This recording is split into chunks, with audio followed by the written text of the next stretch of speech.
ॐ नमः सिद्धेभ्यः। ॐ नमः सिद्धेभ्यः। ॐ नमः सिद्धेभ्यः।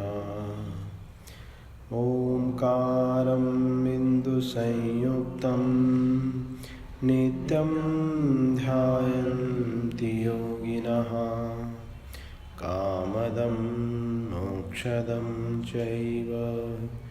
ओंकाराय नमो नमः। मंगलं भगवान् वीरो मंगलं गौतमो गणी मंगलं कुन्दकुन्दाद्यो जैनधर्मोऽस्तु मंगलम्। अज्ञानतिमिरान्धानां ज्ञानाञ्जनशलाकयः चक्षुरुन्मीलितं येन तस्मै श्रीगुरुवे नमः। यस्य स्वयं स्वभावाप्तिर्भावे कृत्स्नकर्मणः तस्मै सज्ञानरूपाय नमोस्तु परमात्मने।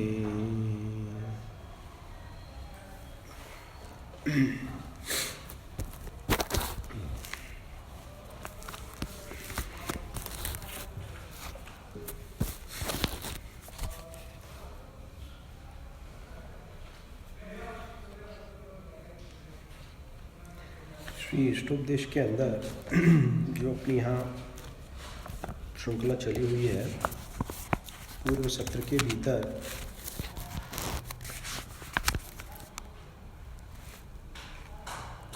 यहाँ पे आचार्य देव ने जो इस संसारी जीव के लिए बहुत उपयोग स्वरूपी जो बात कही थी, वह श्लोक क्रमांक 32 उसका यहाँ पे अपन स्वाध्याय करके आए हुए थे, जिसके भीतर क्या समझाया था कि पर के उपकार करने को छोड़कर अपना उपकार करने में जीव को तत्पर हो जाना चाहिए, क्योंकि दृश्यमानस्य लोकवत्, लोक के भीतर दिखने वाला दृश्य क्या होता है? उपकुर्वन्नर स्याज्ञो, अज्ञानी जीव दूसरों के ऊपर ही उपकार करने में तत्पर रहते हैं। जैसा लोक के भीतर देखा जाता है, वैसे तुम न करके यहाँ पे अपने उपकार के करने में तत्पर हो जाओ, ऐसा यहाँ पे आचार्य देव ने कहा था। इसका अर्थ ये नहीं निकलता है कि तुम सर्वथा रूप से स्वार्थी बन के रहो, ऐसा अर्थ बिल्कुल नहीं निकलता है। इसका अर्थ ये भी नहीं निकलता है कि आपके जीवन के भीतर आपको सहयोग प्रदान करने वाले जो लोग हैं, जो आपके उपकारी हैं, उनके प्रति आप कृतज्ञता मत दिखाओ, उनकी सेवा मत करो, ये भी यहाँ पे भाव नहीं है। तो इन सबको सापेक्ष रखते हुए क्या कह रहे हैं कि जीवन के भीतर जो धर्म से निरपेक्ष होकर जो जीव हमेशा अर्थ और काम पुरुषार्थ में ही लगा है, जिसके कारण पर का उपकार ही होता है, पर द्रव्य का ही उपकार होता है। पर द्रव्य के भीतर शरीरादिक पर द्रव्य, पंचेंद्रिय विषय कषाय को पालने वाले और अन्य भी जो परद्रव्य पाए जाते हैं, उनको भी यहाँ ले लिया है। तो कह क्या रहे हैं? कह ये रहे हैं कि धर्म पुरुषार्थ से निरपेक्ष होकर मात्र जीवन के भीतर अर्थ पुरुषार्थ और काम पुरुषार्थ मत करना। इससे करके तुम क्या करोगे? इससे करके तुम पर का ही उपकार करोगे, मतलब शरीर का ही उपकार करेंगे, क्योंकि इससे फायदा इंद्रियों की कषाय की पुष्टता में होता है, इसीलिए शरीर का ही फायदा होगा, आत्मा का नुकसान होगा, है ना। तो इस अपेक्षा से यहाँ बात घटित कर रहे हैं कि तुम पर का उपकार करना छोड़ दो, यानी धर्माचरण रूप अनुष्ठान जीवन के भीतर रखो, धर्माचरण को प्राधान्य दो, धर्म रूपी आचरण करो, धर्म पुरुषार्थ करो। यहाँ पे इस मुख्यता से यहाँ पे कथन करते हैं, और उसको दिखाने के लिए फिर यहाँ बोल दिया कि जैसे लोक के भीतर पाया जाता है कि भाई दूसरों का उपकार करने में हर कोई लगा हुआ है, अपना उपकार कोई सोचता नहीं है, तो ये अज्ञ की क्रिया हुई, विज्ञ की क्रिया नहीं हुई। अब इसको सुनने के पश्चात यहाँ पे प्रश्न उपस्थित होता है कि किस उपाय से, क्योंकि यहाँ क्या बता रहे हैं, अपने को ये बता रहे हैं भाई स्व और पर, तुम स्व का उपकार करने में लगो और पर का उपकार मत करो, ये बोल रहे हैं। तो स्वाभाविक रूप से प्रश्न ये उत्पन्न होगा कि हम स्व और पर को कैसे पहचानेंगे। क्या प्रश्न उत्पन्न होगा कि हम स्व और पर की पहचान कैसे करेंगे, डिफरेंशिएट कैसे करेंगे, स्व कौन है और पर कौन है। और इसके साथ में ये भी कह रहे हैं केन उपायेन स्वपरयोर भेदो विज्ञायते, यानी किस प्रकार से, किस विशेषता से स्व और पर के भेद जाना जाता है, पाया जाता है, और उससे क्या होगा, स्व और पर को जानने से क्या होगा। यहाँ पे यह प्रश्न उपस्थित किया हुआ है, क्योंकि आपने कहा कि तुम पर का उपकार करो, पर का उपकार मत करो, स्व का उपकार करो। तो प्रश्न यहाँ पे आ गया, पर और स्व को पहचानेंगे कैसे, और स्व का उपकार करने से क्या प्राप्त होगा, यह प्रश्न आया है। तो इस प्रश्न के समाधान के भीतर यहाँ आचार्य देव श्लोक क्रमांक 33 के भीतर निम्न प्रकार का उपदेश प्रस्तुत करते हैं। इसके भीतर क्या कहते हैं, देखिए, गुरुपदेशात् अभ्यासा संवित्तेः स्वपरान्तरम्, गुरुपदेशात् अभ्यासात् संवित्तेः स्वपरान्तरम्, जानाति यः स जानाति, मोक्ष सौख्यम निरंतरम। देखिए क्या यहाँ पे सुंदर यहाँ पे उत्तर प्रस्तुत हुआ है इस प्रश्न के सवाल के भीतर। आचार्य देव यहाँ पे कहते हैं यह गुरु उपदेशात् अभ्यासात्, तुम किस उपाय से स्व और पर की पहचान करो। तो सबसे पहले आचार्य देव ने कहा गुरु उपदेशात्। क्या कह रहे हैं, यह गुरु उपदेशात्, आप यानी जीव गुरु के उपदेश से अभ्यासात्, अभ्यास करे, किसका, संवित्ते, स्व संवित्ति का, या स्व संवित्ति का अर्थ क्या होता है अपन समझेंगे, उसको अपन सुख समझते हैं अभी। संवित्ति का अर्थ यह गुरुपदेशात् अभ्यासात् संवित्ते स्वपरांतरम, स्व और पर में क्या अंतर होता है, इसको तुम कैसे समझो।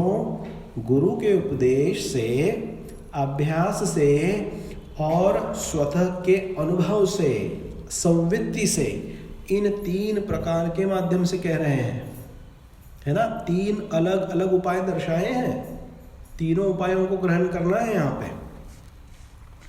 और उससे क्या होगा, स्वपरांतरम यानी स्व और पर का अंतर जानने से, जानाति इस प्रकार से जानने से क्या होगा, स जानाति मोक्ष सौख्यम निरंतरम, इस प्रकार निरंतर रूप से मोक्ष सुख को जो प्राप्त होके अपने को सुख मिलता है वह जानने में आएगा।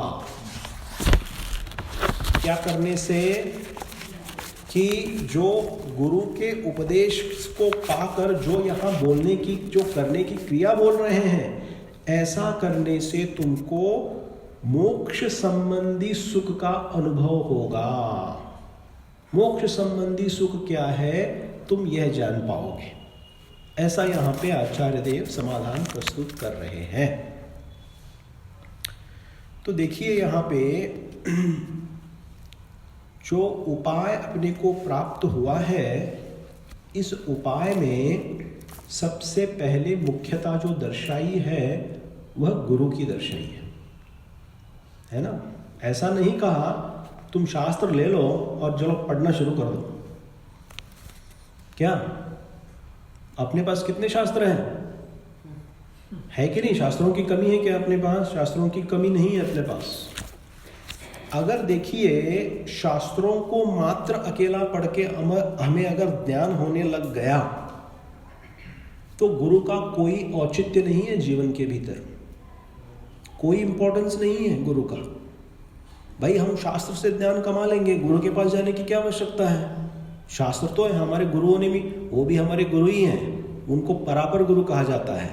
वे हमारे परापर गुरु हैं, परापर गुरुओं ने शास्त्र लिख के रखे हुए हैं। शास्त्रों को पढ़ो, शास्त्रों को पढ़ो, स्वाध्याय तो स्वाध्याय तो करो, लेकिन देखो गुरुओं का सानिध्य पाकर उसे करना योग्य होता है। क्योंकि जब तक अपनी भूमिका स्वाध्याय के भीतर, आगम के भीतर जब तक परिपक्व नहीं हो, तब तक क्या अपने को एक हाथ पकड़ने वाला कोई ना कोई मार्गदर्शक लगता है अपने को। जब हम पहली बार कुछ सुन रहे हैं, कर रहे हैं, अपने आप कर पाते हैं क्या?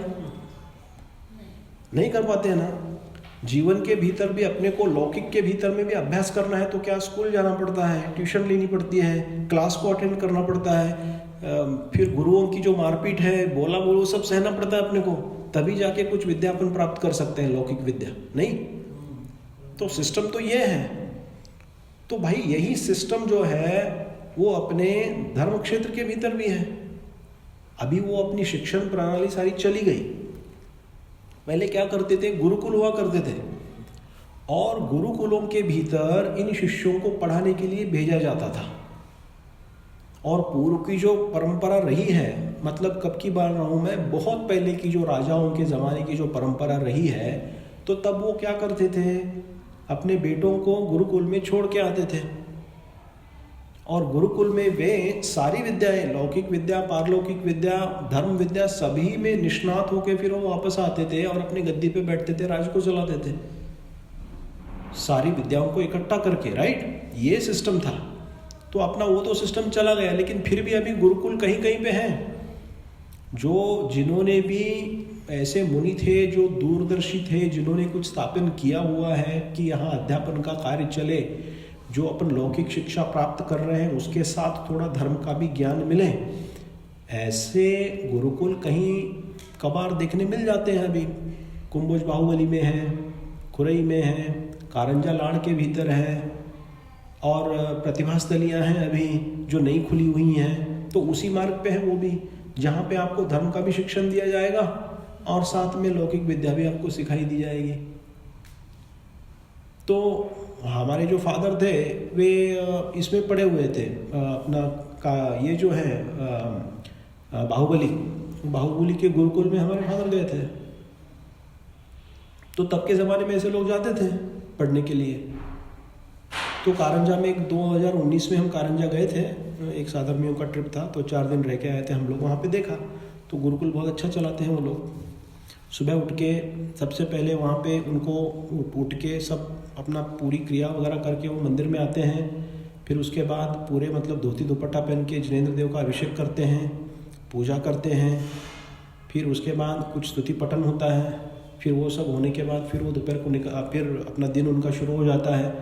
फिर स्कूल वगैरह अटेंड करते हैं, स्कूल में जो भी सीखना है सब सीखते हैं। फिर शाम को हमने देखा, मतलब जो मैं देखा हूँ बोल रहा हूँ, शाम को फिर लोग सब आरती को आ जाते हैं। शाम को आरती होती है और एक सूत्र पाठन होता था। तो हम जब गए थे तो उन्होंने द्रव्य संग्रह का सूट पात्र रखा था, तो सब लोग द्रव्य संग्रह पढ़ रहे थे मतलब गाथाएं पढ़ रहे थे, मुखोद्गत कर रहे थे। तो ऐसी कुछ ना कुछ जो ये जो धर्म के जो संस्कार है ना, तो ऐसे ही जीव को जब मिलेंगे ना तब उसकी दिशा मुड़ेगी। तो क्या है ये, इसमें सब जो है गुरु की आवश्यकता है। अब तो गुरुकुल चले गए, फिर अपन कितना पैसा देके अपने बच्चों को कहाँ भेजते हैं। देखो प्राइवेट स्कूल में अपन सब करते हैं, क्यों भाई? हम यही चाहते हैं कि अपने बच्चे अच्छे पले पड़े हो, उनको अच्छी शिक्षा प्राप्त हो, उनको जीवन में अच्छा एडवांटेज मिले। ये कोई गलत नहीं है। अभी ये समय में आपको रहना है तो आपको ये सब करना पड़ेगा, ठीक है, तो कर रहे हैं। तो उसके साथ अभी क्या हो गया है, तो वो धर्मशाला, लेकिन धर्म के अनुकूल संस्कार तो सारे चले गए। अब लौकिक विद्या ही मेन विद्या रह गई। तो अपने घर में अपने को क्या करना चाहिए, जितना हो सके अपने को अपने बच्चों को संस्कारित करना चाहिए। हम ऐसा नहीं बोल रहे कि आप उनको मुनि बनाओ, वो तो बहुत बड़ी दूर की बात है, लेकिन संस्कार देना बनता है कि नहीं? बिल्कुल बनता है। और जहाँ पे पाठशाला की व्यवस्था है, पाठशाला अगर है तो बहुत अच्छी बात है। लेकिन अगर जहाँ नहीं है, क्योंकि घर में देखो सबसे बड़ी चीज़ जो है, ये गुरु को लेके अपना प्रकरण चला हुआ है। तो ये जो गुरु होते हैं, दो मुख्य प्रकार के गुरु कहे हुए हैं, एक लौकिक गुरु और दूसरे पारलौकिक गुरु। तो लौकिक गुरु के भीतर मुख्य रूप से अपने जीवन के भीतर जब हम पैदा होते हैं, पैदा होने के बाद सबसे प्रथम गुरु हमारे कौन होते हैं? हमारी माता होती है। माता और पिता को जीव का पहला गुरु बोला हुआ है। जो भी वो सीखते हैं वो माता से सीखते हैं, पिता से सीखते हैं, अपने घर में सीखते हैं, वो उस जीव के पहले गुरु हैं। ये लौकिक के अंदर मुख्यता से, क्योंकि बहुत ही दुर्लभता से कोई ऐसे माता पिता मिल जाते हैं जो धर्म रूपी यानी रत्नत्र रूपी संस्कार देने वाले होते हैं, वो बहुत कम होते हैं, आजकल होते ही नहीं है। तो इसीलिए मुख्यता से अगर बात करें अपन, तो लौकिक गुरु के भीतर पहले माता पिता को रखा हुआ है, क्योंकि हमारी सबसे पहली शिक्षा वो शुरू होती है घर में सबकी। और फिर पश्चात में जो हमारे शिक्षा गुरु हैं वो दूसरे गुरु होते हैं, लौकिक शिक्षा गुरु। यानी कौन? हमारे स्कूल में पढ़ाने वाले, हाई स्कूल में पढ़ाने वाले, ट्यूशन लेने वाले, क्लास लेने वाले, कॉलेज में पढ़ाने वाले, कोचिंग क्लासेस लेने वाले, इनकी भी सबकी ज़रूरत है लाइफ में, राइट? इनको भी कीमत है, इनको भी गुरु माना हुआ है। ये लौकिक शिक्षा गुरु है सब। तो इनकी भी अपनी महत्ता है जीवन के भीतर। इनके सानिध्य के बिना अपने को ज्ञान प्राप्त नहीं होता। ये अपने को जानते हैं, एक्सपीरियंस से अपन सब जानते हैं। इसीलिए तो एजुकेशन का बिजनेस इतना ज़बरदस्त चल रहा है। हर जगह जाओ, बाकलीवाल ने देखो वहाँ पे भी लगा के रखा हुआ है, बाकलीवाल ट्यूशन, है ना, उस बोर्ड पे भी लगा, देखा आपने एडवर्टाइजिंग। तो ये तो हुए लौकिक गुरु। अब इसके बाद आते हैं फिर पारलौकिक गुरु। पारलौकिक मतलब जो धर्म रूपी शिक्षा प्रदान करने वाले जो गुरु होते हैं, उनको यहाँ पारलौकिक गुरु प्रस्तुत किया हुआ है। तो ऐसे पारलौकिक गुरु कौन होते हैं? तो यहाँ पे दो लोगों को बताया है मुख्य रूप से। एक तो दीक्षा गुरु है ना, और दूसरे शिक्षा गुरु, ये मुख्य होते हैं इसमें। और फिर इनको दोनों को छोड़ के गौण रूप से एक धर्म गुरु भी होते हैं, धर्म को शिक्षा को देने वाले शिक्षा गुरु टाइप। इनको गृहस्थाचार्य भी बोलते हैं, धर्माचार्य भी बोलते हैं। गृहस्थ धर्म में जो रह के जो शिक्षा प्रदान करते हैं धर्म की, ऐसे लोग। लेकिन मुख्य रूप से कौन है? दीक्षा गुरु और शिक्षा गुरु। अब दीक्षा गुरु कौन है? जो शिष्य जो गुरु चरणों में जाके निवेदन करता है कि मुझे आप संसार सागर से उतारिए और मुझे भी जिनेश्वरी दीक्षा प्रदान कीजिए। और जब गुरु शिष्य की योग्यता का परापर ज्ञान रखकर देखकर अगर उसको शिष्य रूप से अगर स्वीकार करना चाहते हैं तो वो क्या करते हैं? उसको दीक्षा प्रदान करते हैं। ये बहुत बड़ा कार्य है जीवन के। तो ये कहलाते हैं दीक्षा गुरु। अब ये जरूरी नहीं है कि दीक्षा गुरु और शिक्षा गुरु एक ही हो। क्या ये जरूरी नहीं है दीक्षा गुरु और शिक्षा गुरु एक हो सकते हैं। तो दीक्षा गुरु कौन होते हैं? शिक्षा गुरु। तो शिक्षा गुरु वे होते हैं जो संघ के भीतर नवीन जो शिष्य आए हुए हैं उनको जो आगम पढ़ाते हैं, सिद्धांत का, नय का, न्याय का, अध्यात्म का, 4 अनुयोगों का जो अभ्यास रूपी ज्ञान देते हैं उनको कहते हैं शिक्षा गुरु। तो ये शिक्षा गुरु मुख्य रूप से उपाध्याय परमेष्ठी होते हैं, साधु परमेष्ठी होते हैं और आचार्य परमेष्ठी भी हो सकते हैं।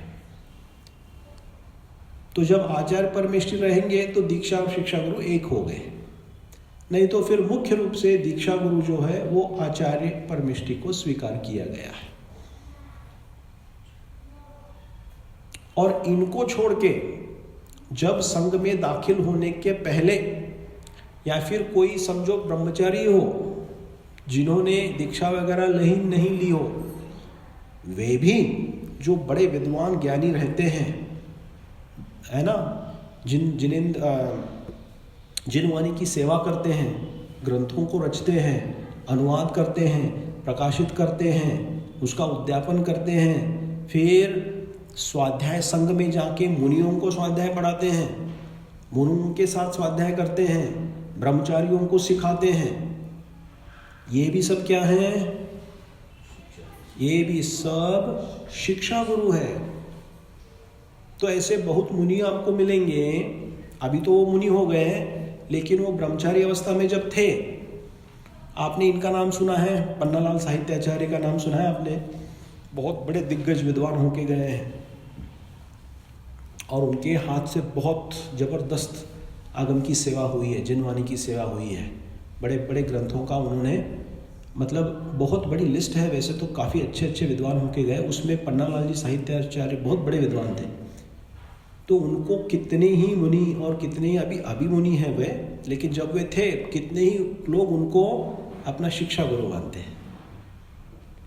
क्यों? क्योंकि आगम की शिक्षा उन्होंने वहाँ से ग्रहण की, पहली उनसे पढ़ा शास्त्र, उनसे समझा कि शास्त्र क्या होते हैं, इनका अर्थ कैसा करना है। अब जो बड़े बड़े तार्किक विद्वान होते हैं उनको सब व्याकरण का भी ज्ञान होना पड़ता है, क्योंकि शब्द के अर्थ क्या लगाने हैं, किस परिप्रेक्ष्य में क्या अर्थ लेना है, क्या नहीं लेना है, इसका सब ज्ञान कहाँ से मिलेगा? गुरु से ही तो मिलेगा ना। तो अपने भारतीय संस्कृति के भीतर कोई भी दर्शन हो, यहाँ पे भारतीय दर्शन जो 3 मुख्य दर्शन है, बुद्ध धर्म, जैन धर्म और वेदांत, इन तीनों धर्मों के भीतर गुरु का बहुत बड़ा महत्व है। क्योंकि जब तक अपन गुरु को स्वीकार नहीं करते हैं तब तक श्रद्धा करने के लायक या फिर धर्म को ग्रहण करने के लायक ही हम नहीं बनते हैं। आप सोचिए गुरु का कितना महत्व है, बहुत बड़ा महत्व है गुरु का जीवन के भीतर। यहाँ तक को मतलब कहीं अन्य, मतलब जैसे ये कबीरदास जी वगैरह दोहा वगैरह लिखते थे ना, इनके भीतर इन्होंने मतलब ऐसा इनको स्थान दिया है कि गुरु को भगवान से भी बड़ा स्थान दिया है। क्योंकि वे कहते हैं कि भगवान को दिखाने वाले कौन है? गुरु ही है। अगर गुरु नहीं होते तो भगवान की मुझे पहचान ही नहीं होती। गुरु की पहचान, गुरु के कारण मुझे भगवान की पहचान हो गई। तो इस अपेक्षा से गुरु से, भगवान से गुरु बड़े हो गए।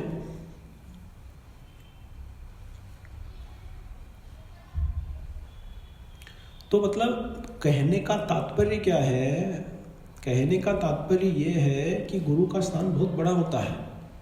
अपन अभी रोज यहाँ पे जब भी अपन स्वाध्याय करते हैं, स्वाध्याय के पूर्व में बड़ा मंगलाचरण बोलते हैं कि नहीं? मंगलाचरण में अपन अपने सभी इष्ट देवता जो हैं उनको अपन सब नमस्कार करते हैं। उसके भीतर हम क्या बोलते हैं फिर? अज्ञानतिमिरान्धानां ज्ञानाञ्जनशलाकया चक्षुरुन्मीलितं येन तस्मै श्री गुरुवे नमः। गुरु को क्यों नमस्कार कर रहे हैं हम?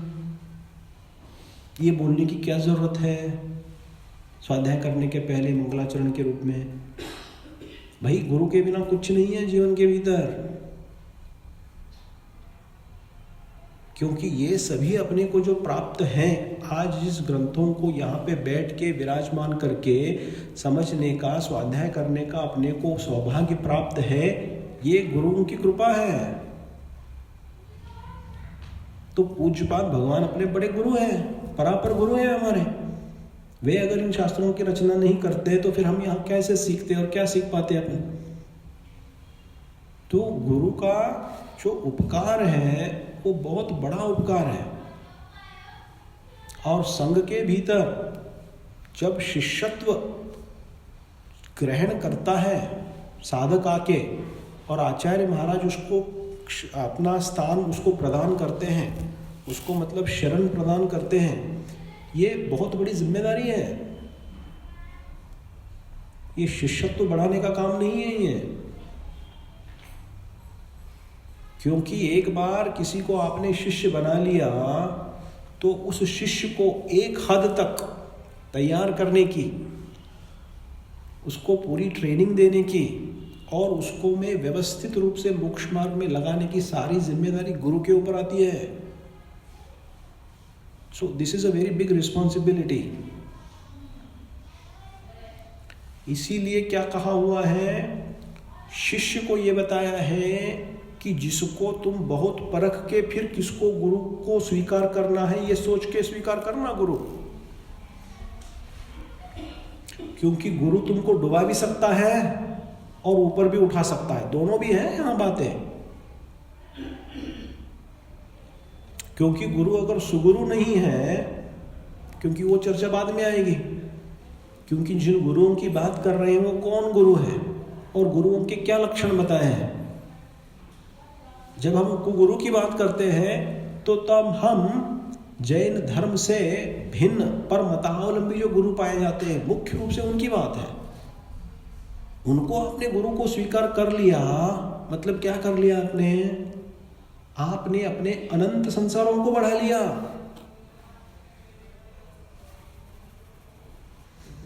इससे बड़ा और कोई पाप नहीं है।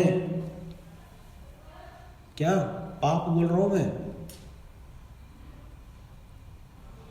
मतलब अपनी ही पैरों के ऊपर बड़े तीक्ष्ण तलवार को लेकर काटने जैसा काम है ये। तो वो सब जो चर्चा है वो अभी भिन्न चर्चा है, वो यहाँ अपेक्षित नहीं है। क्योंकि जब गुरु की यहाँ बात कर रहे हैं तो सुगुरु की बात कर रहे हैं, तो ये उनको मोक्ष मार्ग में लगाने की बहुत बड़ी जिम्मेदारी होती है। तो अगर वो सुगुरु नहीं है तो वो आपको डुबा सकते हैं। जिसको छैड़ालाकार ने क्या कहा है, उपल नाव कहा हुआ है दूसरे डाल के भीतर, जो कुगुरों का वर्णन आया हुआ है उसको उनको क्या कहा हुआ है उन्होंने, बहुत बड़े मझधार में नाव में बैठ के जिसमें पत्थर रहता है ना, ऐसा गुरु माना है उसको। तो नाव में पत्थर होगा तो क्या होगा, नाव डूबेगी ना नाव तुम्हारी, कि नैया पार कराएगी वो। उस पत्थर की उपमा दी है उस गुरु को उन्होंने। बहुत सोचने लायक चीज है। तो यहाँ पे आचार्य देव जो बोल रहे हैं कि भाई तुमको उठा भी सकता है और गिरा भी सकता है, इसीलिए तुम गुरु को जो स्वीकार करोगे वो शिष्य का कर्तव्य ये बनता है कि सोच समझ के परख के गुरु को चुने तुम। और इसी के साथ में गुरु के लिए क्या उपदेश है, किसी को भी शिष्य मत चुन लेना। क्या सब जनता तुम्हारे चरणों में आ रही है, सभी शिष्य नहीं हो सकते तुम्हारे। हो सकते हैं क्या सभी शिष्य? आपको क्या लगता है हम सभी आचार्य जी के शिष्य हैं? इतनी जनता उनके चरणों में है, आचार्य जी के चरणों में। या फिर कोई भी दिगंबर साधु ले लो, बड़े वाले कौन भी है, विशुद्ध सागर जी को ले लो, आचार्य जी को ले लो, वर्धमान सागर जी को ले लो, सुविधि सागर जी को ले लो, ये सब बड़े बड़े ज्ञानी साधु हैं। सब आगम में बहुत मांझे हुए साधु हैं जिनका मैं नाम ले रहा हूं यहाँ पे। सबका बहुत अभ्यास हुआ है डिटेल। आपको क्या लगता है आप सब शिष्य हैं उनके? शिष्य में और भक्त में भी अंतर होता है, समझ लेना। तुम ये कह सकते हो कि हम भक्त हैं। शिष्यत्व में और भक्तत्व में, भक्त होने में भी अंतर है। तो गुरु के लिए क्या उपदेश है कि शिष्य को भी चुन के, वो क्या करते हैं, आप जाओ उनके पास। देखो हर एक जगत के भीतर क्या सिस्टम है, जगत के भीतर सिस्टम ये है कि भाई तुमको बहुत पढ़ाएंगे पढ़ाएंगे पढ़ाएंगे पढ़ाएंगे पढ़ाएंगे, फिर अंत में तुमको एक परीक्षा का शीट दिया जाएगा, बोले ये इसको लिखो, फिर तुम्हारी टेस्ट होगी और फिर इस पे ऊपर पला जाएगा कि तुमको कितने मार्क आ गए, तुम पास हो गए कि फेल हो गए। ये है कि नहीं सिस्टम, सबको पढ़ाया जाता है कि नहीं? तो आगम में ये नहीं चलता है। ध्यान से सुन रहा क्या बोल रहा हूं मैं? आगम के भीतर, धर्म क्षेत्र के भीतर ये प्रणाली नहीं चलती है। तो क्या चलता है? बराबर उल्टा चलता है। पहले परीक्षा और फिर शिक्षा। और जगत में क्या है? पहले शिक्षा फिर परीक्षा, है कि नहीं? सब जगह यही पे है और वो सिस्टम अपने लिए ठीक है। वो पहले शिक्षा फिर परीक्षा, यहां पे बिल्कुल उल्टा है। पहले परीक्षा फिर शिक्षा। क्योंकि भाई आप अगर धर्म में बहुत मांझ गए हो, आपको बहुत ज्ञान है, गुरु चरणों में पहुंचने के लिए फिर आपको गुरु चाहिए क्यों? आप अपने आप मोक्ष मार्ग में लग जाओ ना। क्या बोल रहा हूं मैं?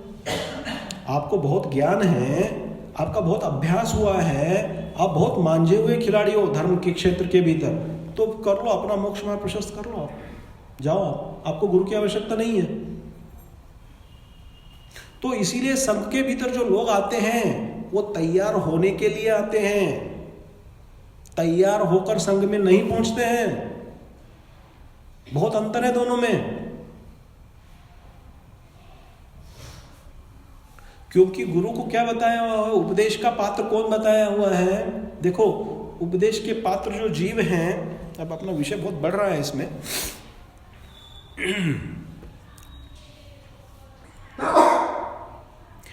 उपदेश के पात्र जो जीव कहे हुए हैं आगम के भीतर, वे 3 प्रकार के जीव कहे हुए हैं।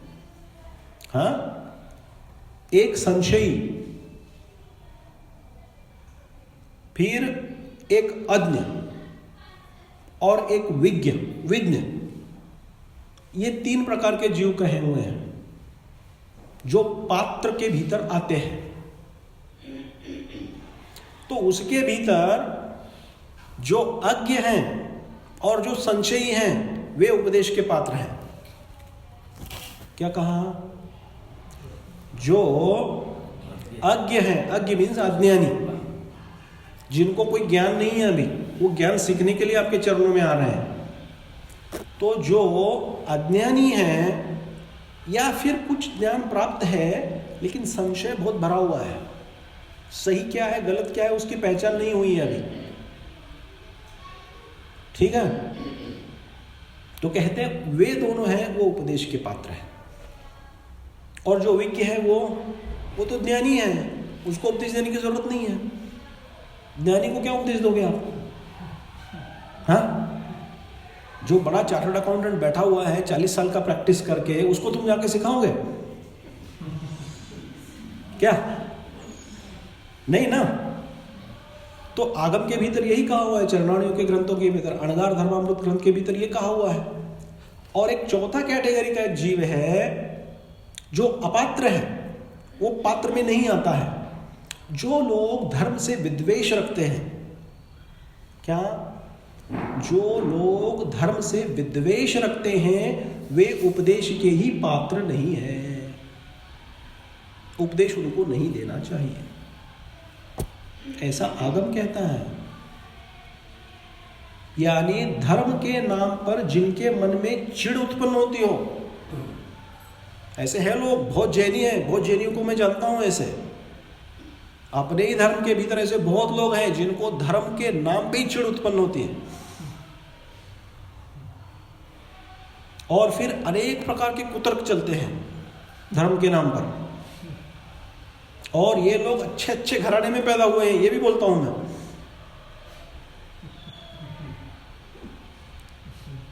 क्योंकि ऐसे लोग परिचित, मेरे परिचय में ऐसे लोग हैं, इसलिए बोल रहा हूं। तो आगम के भीतर उनके ऊपर करुणा बुद्धि करनी होती है, और जब तक वे ऐसी प्रवस्था को प्राप्त नहीं हुए कि जब तक उनका विद्वेष कम नहीं हो, तब तक उन्हें वे उपदेश के पात्र ही नहीं है, ऐसा चरणानी कहता है।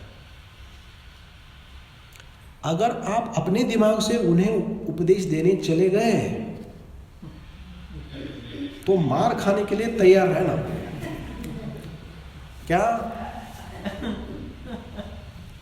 आप अपने आप को बहुत ज्ञानी समझ के कि देखो एक ऐसा नहीं मानता है, ऐसा सोच के आप अगर चले गए उधर, तो गाली खाने के लिए, एक दो चार मार खाने के लिए तैयार रहना और फिर देना उपदेश। फिर देखो कैसा जाता है वो।